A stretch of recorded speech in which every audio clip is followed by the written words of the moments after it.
Good morning, all the students, and welcome to the virtual class. Today, we will see a new poem in English that is the Sleep My Treasure. Okay, what is the meaning of treasure? Tre- Treasure means many jewels or else a precious metals if you store in a one place that we called a treasure. Okay, in this poem, the poet comparing the treasure, that means a precious metal, with a little child, with the little child. Why? Because in this poem, a mother trying to sleep her baby while singing lullaby. Okay, lullaby, everyone's know that is a poems, a small poems. So here, so here the mother tried to sleep her child while singing a poem. Okay, see, the poet name is E. Nasbit. Okay, so that's the reason the poem name is Sleep My Treasure, because here the treasure, a precious thing, is comparing with the child. Because in the world, every mother think that the precious, for her, the precious thing, that is little child. Okay. First, I will recite the whole poem for you, and then after, I will explain you each stanza. Sleep, sleep, my treasure, the long day's pleasure has stirred the birds to their nest they creep. The garden still is alight with lilies, but all the daisy are fast asleep. Sleep, sleep, my darling, dawn wakes the starling. The sparrow stirs when he sees day break, but all the meadow is wrapped in shadow, and you must sleep till the daisy wake.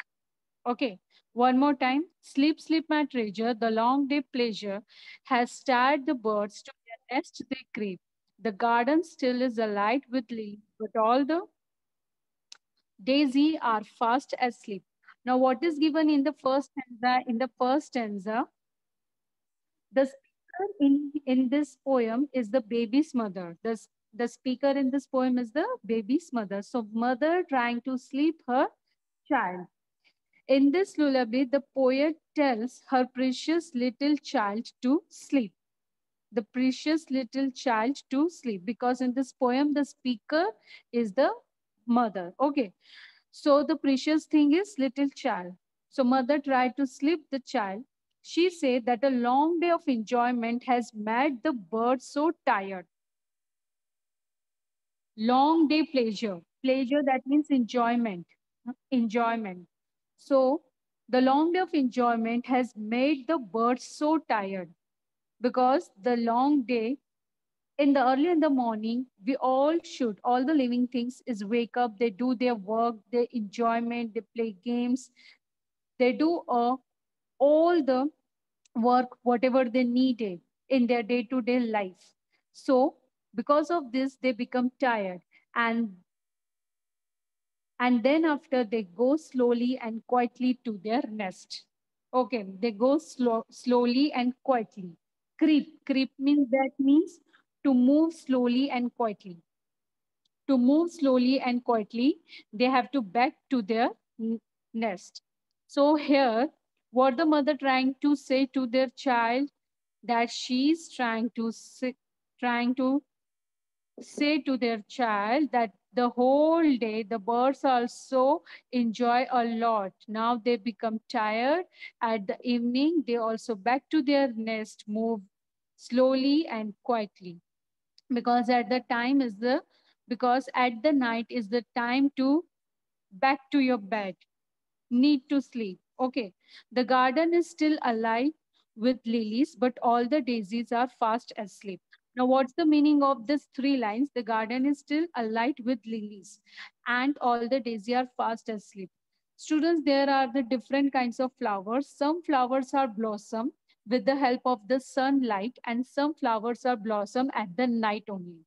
So here, a light with lilies, that means a light with, that means lit up with. That means the garden is still lit up with, at blossom with the lilies, because lily is a one kind of flower who blossom only at the night time. But all the daisies are fast asleep. The all the daisies are sleeps. Are they felt asleep? Why they are felt asleep? Because the daisy flowers are lit up only with the help of the sunlight. Understood. So here in this poem, it is mentioned there are the different types of flowers. Some flowers are alight at the night time and some flowers are alight at the daytime. Okay, so that's the reason daisy are slept, because daisy are alive in the daytime, not a nighttime. And lilies are alight. Lilies are wake up. Lilies look fresh because they alight in the nighttime.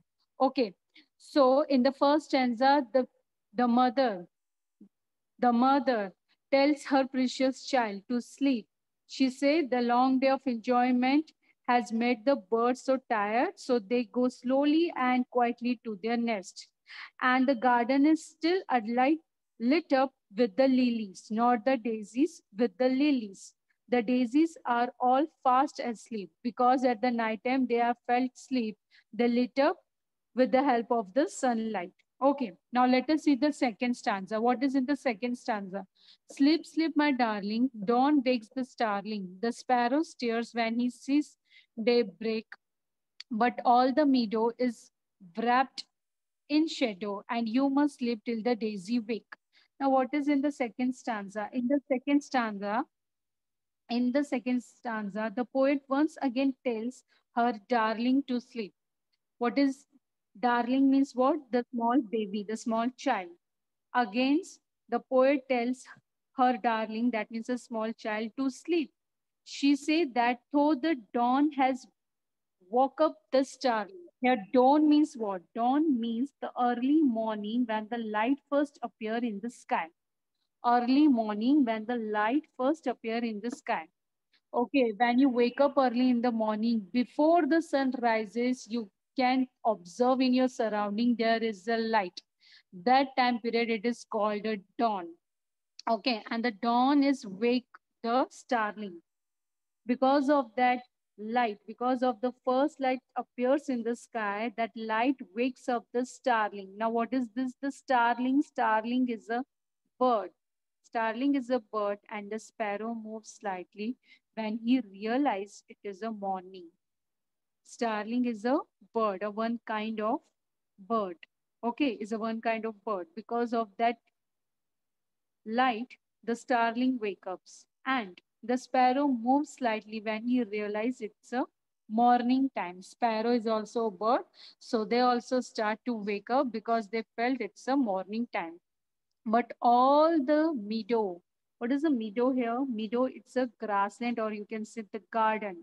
Okay, all the meadow is still covered with shadow, is still covered with shadow because the sun is still covered with the shadow, because the sunlight is not spread all over, so that's the reason it's still covered with the shadow.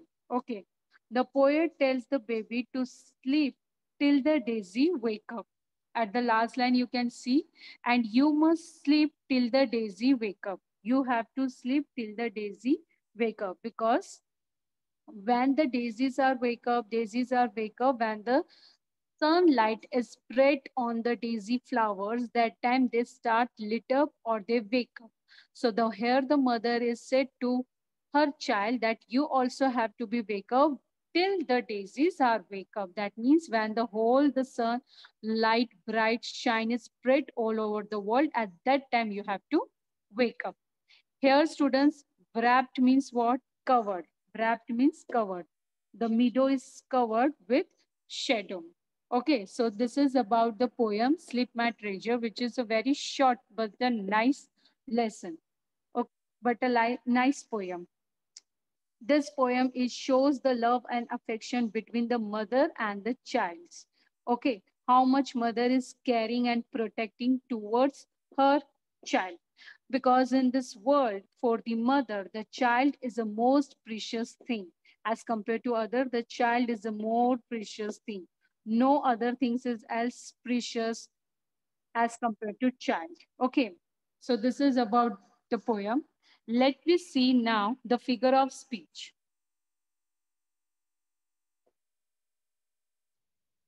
Every poem have a figure of speech. There are the different topics in a figure of speech, but in this poem we have only the two topics. Okay, Simile and metaphor. Okay, now what is the simile and metaphor? Simile is means a comparison of two things using the words like or as. If you're comparing the two things, okay, and for comparing the two things, you are using such kinds of words, that is a like or as. That is a like or as. Just a second. See,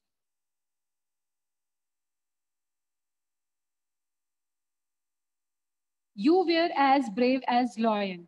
You were as brave as a lion. This is the next sentence which is comes under the simile. Okay. So here the two things are there, students. You were as brave as a lion. For example, if I'm saying to a particular person that you were as brave as a lion. So I'm comparing that person, their braveness with the lion. With the lion, how the lion is brave, is a king of the jungle, right? So the lion is a very brave animal. So that's the reason that quality I'm comparing that person, that your quality is like a lion, how the lion is brave. Understood? So here I'm comparing the qualities. So the two comparison things are using in a one sentence structure, but when you are comparing at that time, you are, this is the correct sentence structure. You were as brave as a lion. They fought like cats and dogs. See the second sentence.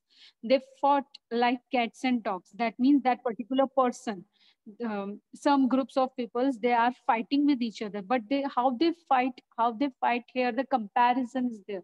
They fought like cats and dogs. Understood? He is as funny as a barrel of monkeys. Okay, so here also they are comparing, but here what they are comparing their qualities, they're comparing their activities, but you have to be focused on the structure, how the sentence structure is formed. For making the sentence structure, you are using like or as. See, these are the examples. You were as brave as lion, they are using here as. They fought like cats and dogs, they are using here like. Understood? This thing you have to keep in your mind. This is the example of the simile. Now let us see what is the metaphor. Just a second. Now metaphor means what? Metaphor, it use that describes an object or action with the helps on idea or make a comparison. Okay.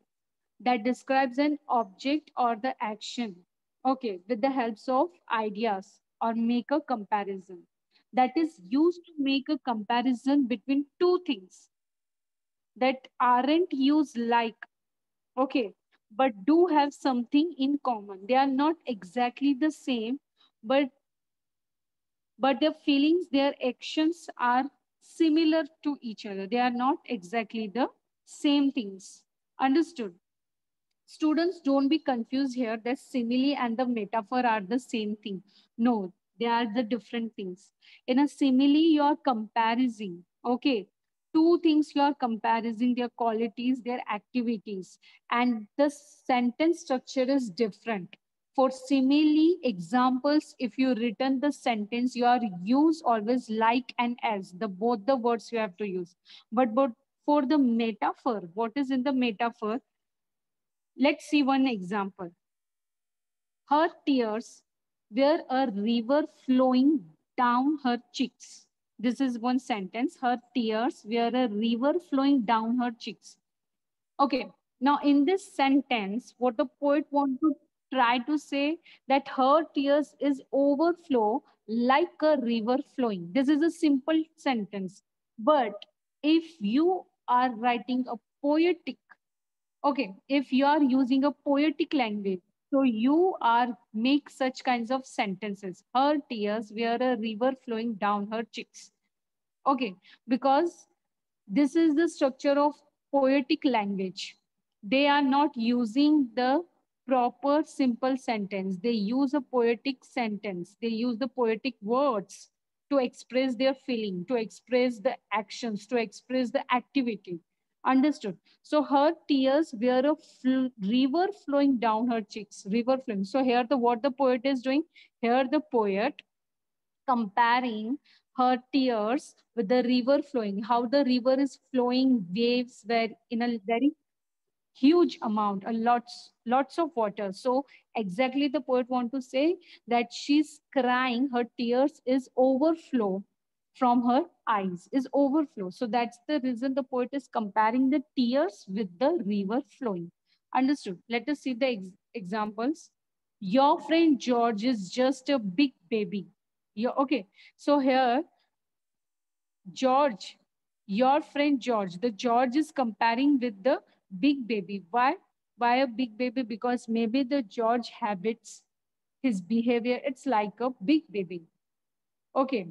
It's like a big baby. So that's the reason in a sentence, the George is comparing with the big baby. Here, the activities of these two particular things are comparing. If you read this sentence, your friend George is just a big baby. So when read the sentence, directly comes in your mind that George is maybe a mature person, but he's not act like a mature. He's act like a big baby. You're my guardian angel. Guardian, that means that particular person who protect us, who nurtures, okay, who protect us, who provide all the facilities, who provide all the facilities, that is our parents. Okay. And for our parents, they are like us angel, they are like us angel. So while reading this sentence, you will come to know that our parents, for us, our parents are like a angel. Okay, angel, how the angel fulfills our all the desire. Okay, the same way our parents are fulfill our all the desire.